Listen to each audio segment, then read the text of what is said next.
Olá, eu sou Felipe Heidrich e você está no projeto Operação Apocalipse.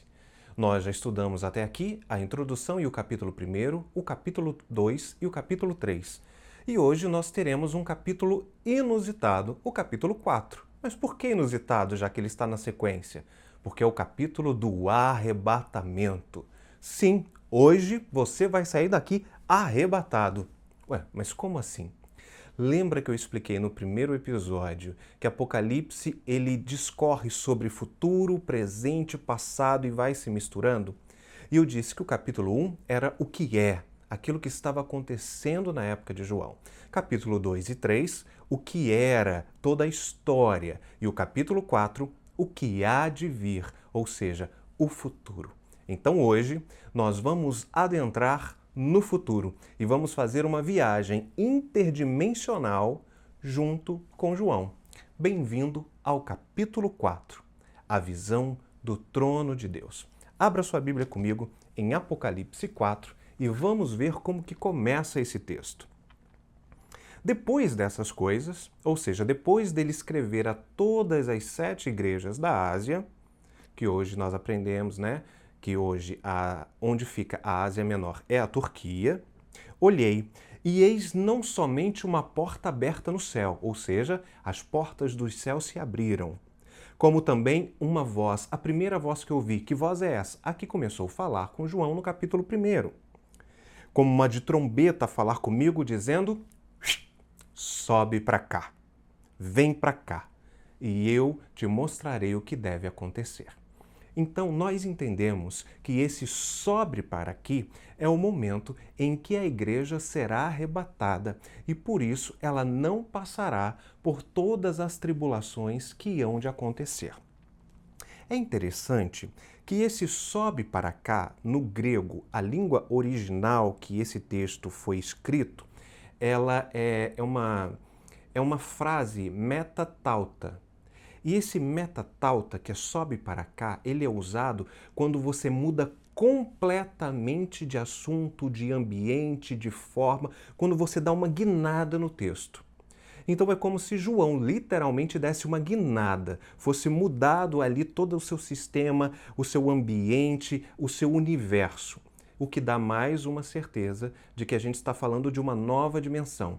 João ele foi arrebatado e a partir de então ele começa a ver as coisas que iriam acontecer na Terra e com a igreja e com as pessoas que ficarem na Terra sobre a grande tribulação.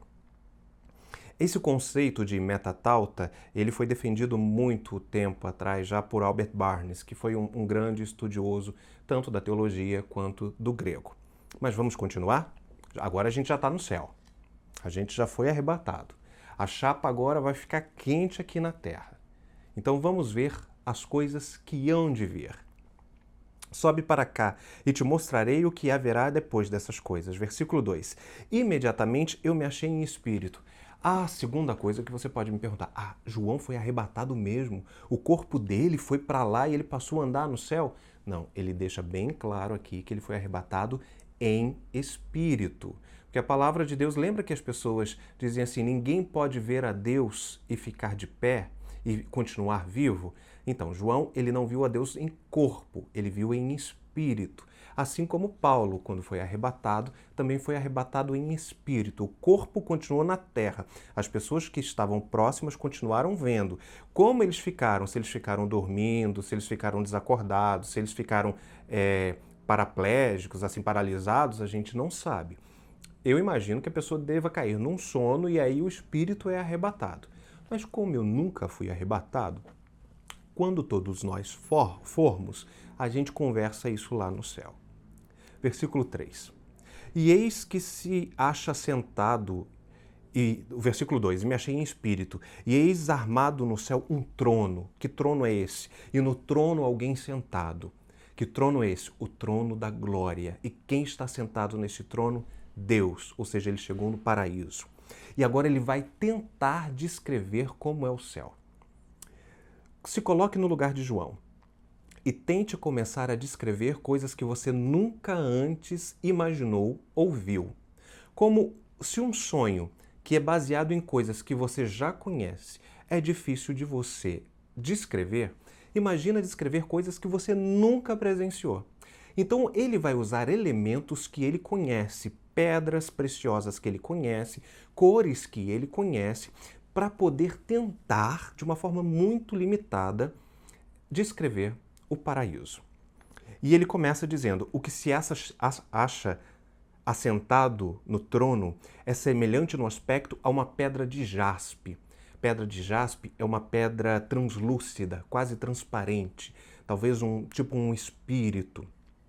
E de sardônio. Sardônio é como um rubi, é uma pedra vermelha. E ao redor do trono há um arco-íris, ou seja, muitas e muitas cores. A gente entende que na Bíblia arco-íris é símbolo da aliança de Deus. Todas as vezes que aparece um arco-íris, as pessoas na Bíblia sabiam que a aliança de Deus estava renovada. E esse arco-íris é semelhante à esmeralda, ou seja, já tem transparente, meio vento, meio espírito, vermelho, e agora esmeralda. Esmeralda é verde. E ao redor do trono, 24 tronos, menores do que esse trono. Tá, 24, até então, ok. Mas quem está nesses tronos? 24. E assentado neles 24 anciãos vestidos de branco, cujas cabeças estão coroas de ouro. Por que 24 anciãos? E por que vestidos de branco? Então vamos lá. No céu vai ser a junção da velha aliança com a nova aliança, da lei e da graça, de Israel e da igreja, das 12 tribos com os 12 apóstolos. 12 mais 12, 24. Entendeu? Eles estarão lá representados. Toda a era do Evangelho, passando por toda Israel, pelas 12 tribos na época da lei, até com Jesus na época da graça, passando pelos 12 apóstolos e chegando até a gente. E por que vestes brancas? Porque eles foram remidos, lavados, purificados. E por que coroas? Porque todos aqueles que forem fiéis até a morte receberão a coroa da vida. É símbolo de vitória, de vencedor. Cujas cabeças estão coroas de ouro. Versículo 5. E do seu trono saem relâmpagos, vozes e trovões. E diante do trono ardem 7 tochas. A gente vem falando sobre o número 7 em Apocalipse. Mas o que são essas 7 tochas? Primeiro vamos ver se o texto explica. 7 tochas de fogo, que são os 7 Espíritos de Deus. O texto já explicando. Lembra que nós vimos os 7 Espíritos de Deus já 2 vezes, que está escrito em Isaías 11, 2? Quais são esses 7 Espíritos?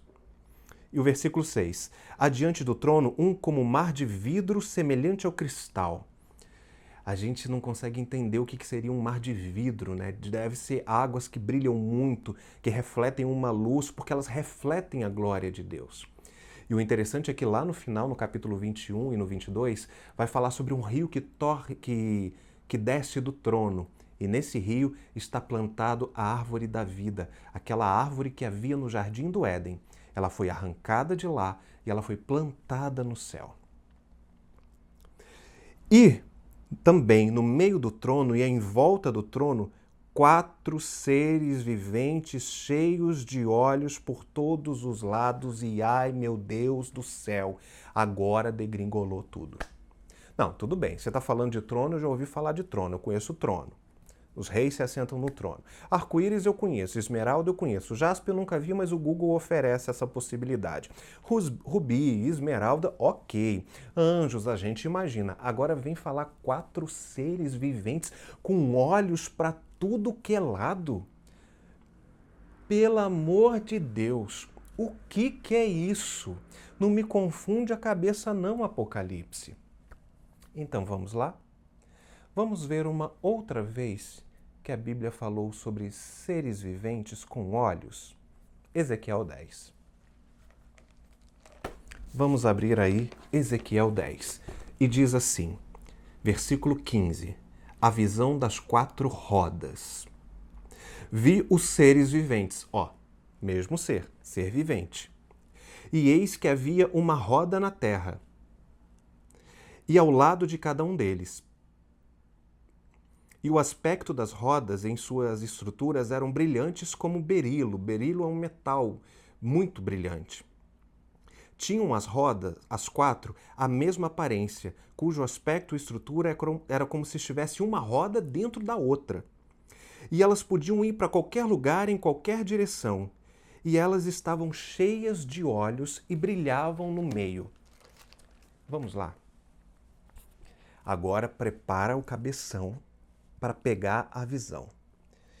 Os seres viventes que estão em Apocalipse, eles já foram mencionados por Ezequiel quando ele teve uma visão. Só que ele falou que esses seres viventes estavam dentro de uma roda. E essa roda tinha outras rodas por dentro dela. E elas ficavam girando em todas as direções. E essas rodas também tinham olhos. Entenda que João está tentando descrever com o conhecimento dele. O que são essas rodas? Que uma gira para um lado, outra para outro e pode ir para qualquer lugar. E o que são esses olhos que brilham por todos os lados? Vou te fazer uma pergunta agora de física. Não vou nem para física quântica. O universo é feito de quê? De que é feito toda a criação? Não estou espiritualizando. Estou perguntando fisicamente, química. De que é feito o universo? De que é feito qualquer matéria? Seja vidro, seja árvore, seja pó, seja eu e você. Somos feitos de quê? Átomo. Deixa eu te apresentar um átomo.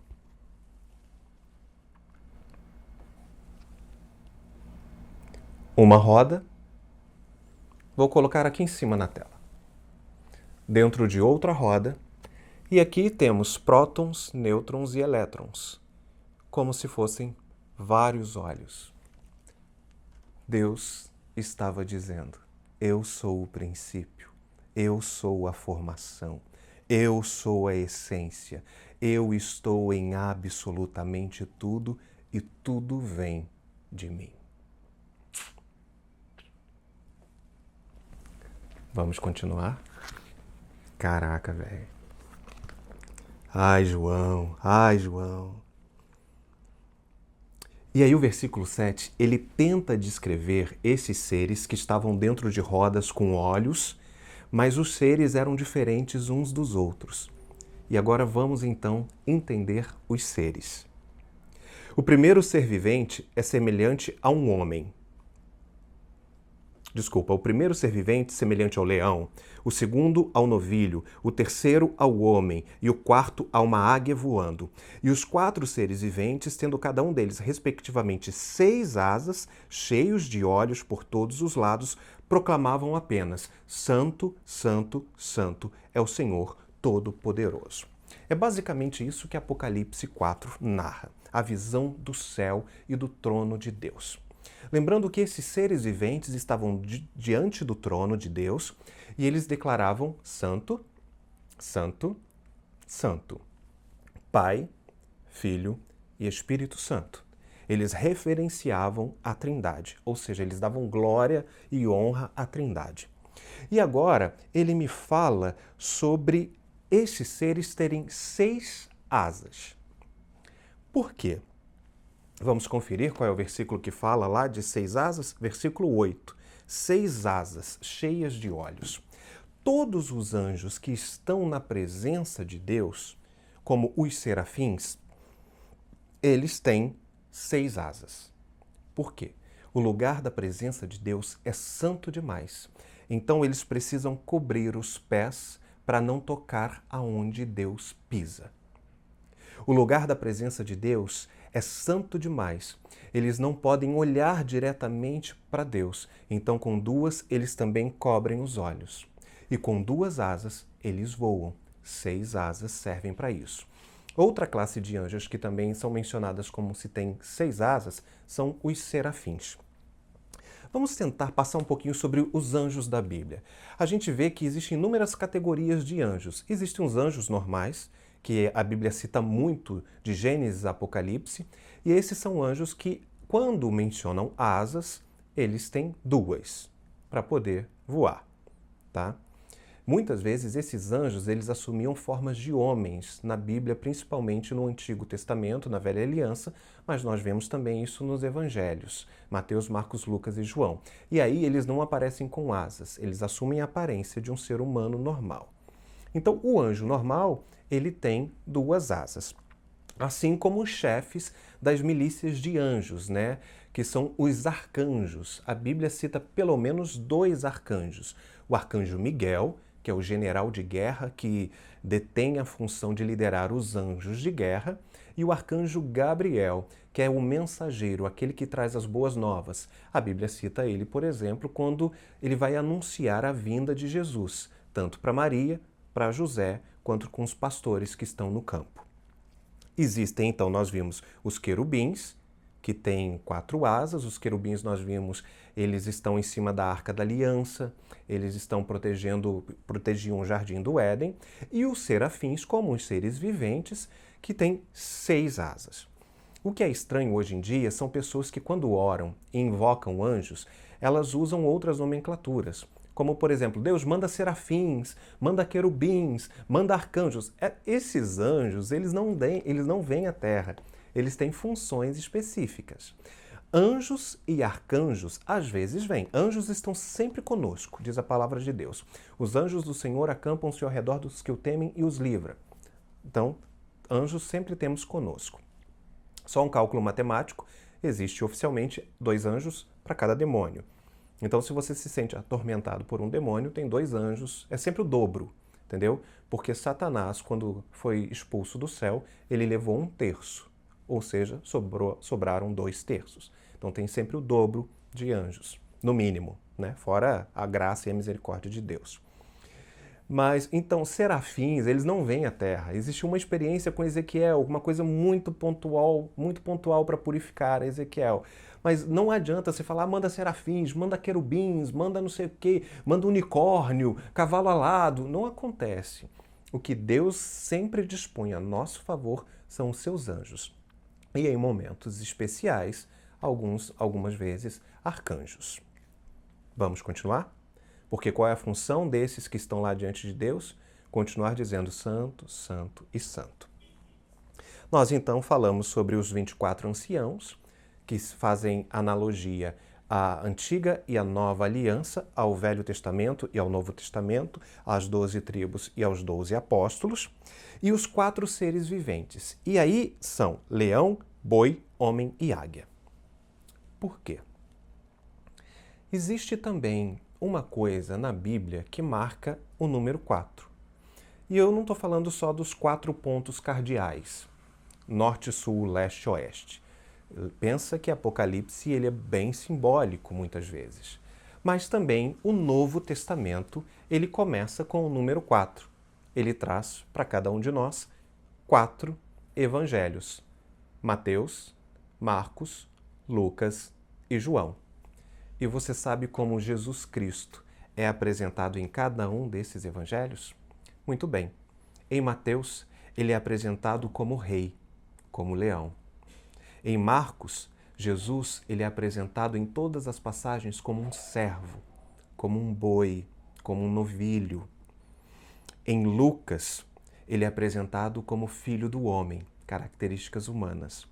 E em João, que foi o evangelho escrito para todas as nações, para ir mais longe, ele é apresentado como alguém que vai além, como uma águia que enxerga mais longe. Cada detalhe tem um porquê. Então, quando João vê aquelas 4 figuras, ele faz todo sentido, porque ele estava vivendo Mateus, Marcos, Lucas e João. Eram companheiros dele. E em cada uma delas, cada uma desses evangelhos, Jesus é apresentado de uma forma. Um evangelho foi escrito para os judeus, o outro para os romanos, o outro para os gentios, o outro para todas as nações. Então, para cada um desses evangelhos, Jesus é apresentado de uma forma. O que mostra os 4 seres representando as manifestações de Jesus, como rei, o leão, como um boi, um servo, um novilho no matadouro, como o homem que veio, se encarnou e abriu mão da sua glória, e como uma águia que enxerga longe e vai até os confins da terra. Há uma teologia também que mostra que essas eram as 4 bandeiras das tribos que revezavam em Israel no Velho Testamento sobre o governo.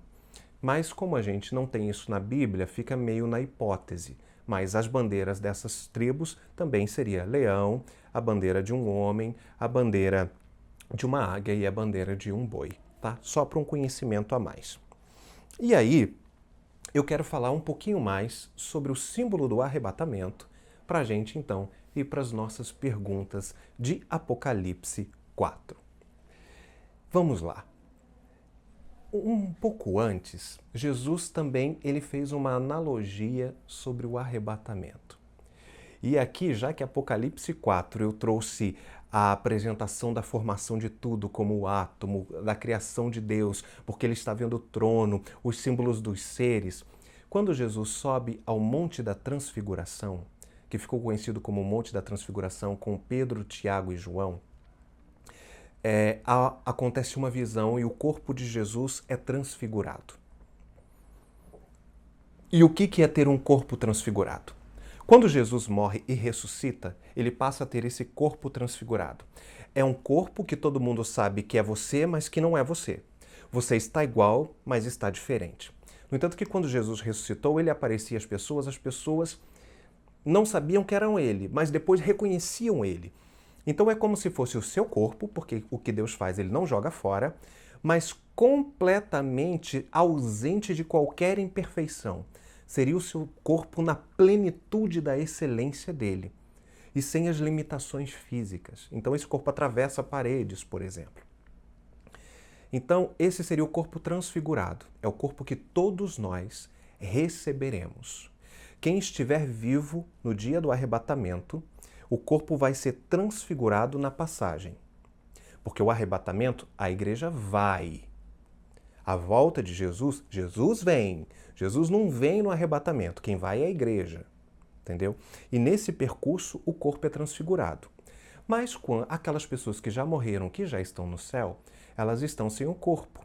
Elas vão receber o corpo no final, quando os mortos ressuscitarão primeiro no dia do juízo. E aí esses corpos, a terra, o mar devolverão para que eles sejam transfigurados, transformados e entregue aos seus donos. É meio difícil de entender, mas é porque Deus não joga nada. Se Ele te deu, Ele vai simplesmente tirar toda a corrupção do corpo e vai te devolver. É por isso que não haverá tristeza, não haverá defeito, não haverá feiura, por exemplo, entendeu? Então a esperança para mim, a esperança para você também. E essa analogia que Jesus, no Monte da Transfiguração, ele faz sobre o arrebatamento, nessa visão, Pedro ele relata, né, e os discípulos que estavam com Jesus, que eles viram Jesus transfigurado e ele conversava com Moisés e com Elias. Moisés estava morto, Elias não estava morto. Elias tinha sido arrebatado, né? Tinha sido levado ao céu, transladado, não tinha passado pela morte. Mas Moisés, a Bíblia deixa claro que Moisés tinha morrido, tá? Em Judas, inclusive, a luta pelo corpo de Moisés. E a Bíblia me diz que o próprio Deus enterrou Moisés para ninguém saber onde seria a sepultura dele, para que não houvesse uma migração para adoração a Moisés, como um lugar santo. Agora entenda, se Jesus está com o corpo transfigurado, ele está representando o arrebatamento. E ali diante dele está Moisés, representando todos os mortos, e Elias, representando todos os vivos. Isso é o arrebatamento. É Jesus unindo todos aqueles que estão chegando com todos aqueles que vieram antes, em corpos transformados. E Pedro, ele até oferece, quer que a gente faça tenda para vocês passarem a noite, porque ele está vendo que é um corpo, não é um espírito vagando. É um corpo, mas é um corpo transfigurado. Como é esse corpo transfigurado? Os evangelhos tentaram descrever, mas eles não dão muitos detalhes. Só vê que não tem imperfeição nenhuma. E como Jesus atravessava paredes, sumia, aparecia, estava em outros lugares, ele não tem as limitações que um corpo normal e os defeitos que a humanidade, no decorrer dos milênios com o pecado, adquiriram. Deu muito nó na cabeça? Então, por causa disso, nós vamos abrir agora, pelo menos, para 2 pessoas fazerem perguntas para a gente. Vamos lá? Eu me chamo da Guia, Maria da Guia. E a minha pergunta é: tem anjos que ficam permanentes lá no céu, né? Não vai descer, e tem os anjos que vêm ao encontro nosso para nos ajudar quando somos solicitar, quando a gente solicita, ou talvez Deus vê a nossa necessidade e envie esses anjos. Ótimo, muito. Qual é o seu nome? Maria da Guia. Então tá ótimo. Vou te responder agora. Obrigado por participar aqui com a gente, tá? Deus abençoe. Tchau, tchau. Então vamos lá falar sobre as características dos anjos. A Bíblia, ela relata sobre muitos seres espirituais. Então, por exemplo, quando está falando nada nos separará do amor de Cristo, por exemplo, não há tribulação, poderes, soberanias, tronos, tudo isso são classificações de anjos.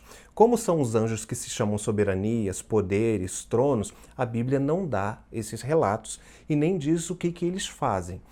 Como está falando sobre nos separar do amor de Cristo, talvez sejam nomenclaturas de anjos que caíram. A gente vai falar muito em Apocalipse sobre os anjos caídos, que viraram o que nós conhecemos comumente como demônios, mais para frente. Vai falar sobre uma classe de demônios, que são anjos caídos, que estão entre nós, e alguns que foram preparados, jogados num abismo, preparados para o fim, porque eles eram piores. Então existem demônios piores, mais fortes. Assim como existem anjos mais fortes. Pensa, por exemplo, no exército.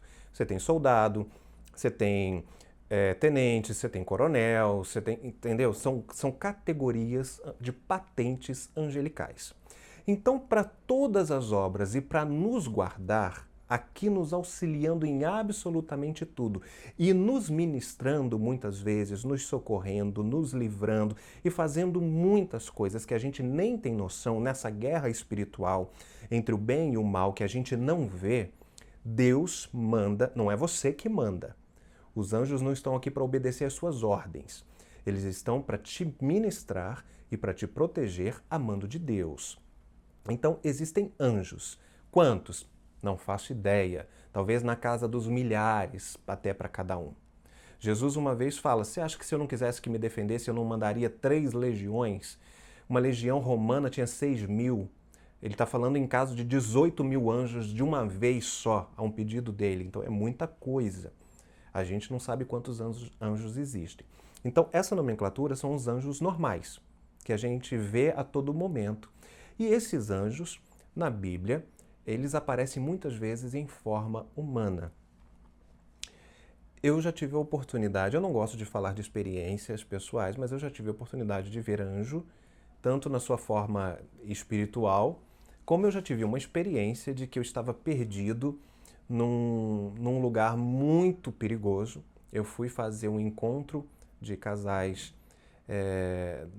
acho que era encontro de jovens, ia palestrar e o lugar era muito perigoso, o carro me deixou no lugar errado e eu comecei a andar no meio das ruas desse bairro que era extremamente violento, eu não conhecia nada. Naquela época não tinha GPS no celular, o celular ele não era digital, que você podia pegar e ligar, não tinha nada disso. Era perguntando o nome de rua e estava muito deserto.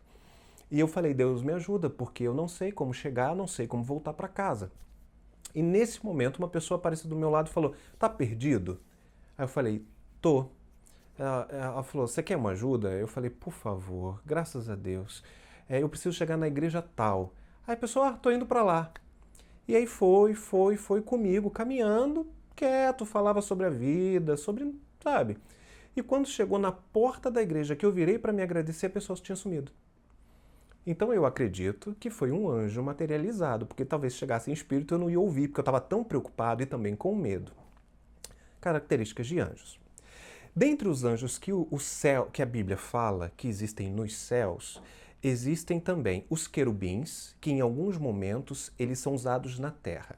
Os querubins são anjos guardiões. Eles foram usados para guardar os portais do Éden, quando foram expulsos Adão e Eva, e depois nós vamos ver que o Éden foi retirado da terra e plantado no céu, em Apocalipse 21. E também eles ficavam no Santo dos Santos, ou Santíssimo Lugar, os querubins em cima da Arca da Aliança, com as asas estendidas, Deus se assentar em cima das arcas da aliança. Como o Salmos diz, o Senhor se assenta acima dos querubins. Então, esses querubins, eles ficam no céu ou eles guardam a presença, a glória de Deus. Esses querubins não vêm bater papo com você, eles não vêm te proteger, eles guardam a glória de Deus, para que não haja contaminação, para que as pessoas não sejam destruídas. Não é porque Deus vai perder a sua glória, o que a glória de Deus faz mal. Não é isso. É porque se as pessoas tiverem contato com a glória de Deus, é algo tão incrível que as pessoas vão ser dissolvidas. Uma vez a Bíblia conta que alguém tocou na arca e caiu fulminado. As pessoas não podiam andar. Quando Moisés pediu para ver a glória de Deus, Deus colocou ele atrás de uma montanha, abriu um buraquinho, Deus passou e Moisés viu a sombra da glória de Deus. E só por causa disso, ele quando desceu do monte, o rosto dele parecia um farol. Ele teve que cobrir o rosto para as pessoas não terem medo. Então só o reflexo da glória. Os querubins servem para guardar a glória de Deus. Tirando isso, tem nos céus os serafins. Serafins significam anjos de fogo. Eles ficam diante de Deus, apenas dizendo santo, santo, santo, santo, santo, santo, de eternidade a eternidade. Os serafins servem para adorar a Deus o tempo inteiro, dizendo santo, santo, santo. Eles têm 6 asas, 2 para voar, 2 para cobrir os olhos e 2 para cobrir os pés. Mas existe também uma característica de anjos que às vezes vem à terra, que é o chefe dos anjos, os arcanjos. E a Bíblia cita 2 deles, a gente não sabe quantos tem, mas a Bíblia narra 2. Miguel, que ele sempre vem para guerrear, foi Miguel que expulsou Satanás e os outros do paraíso, do céu, tá?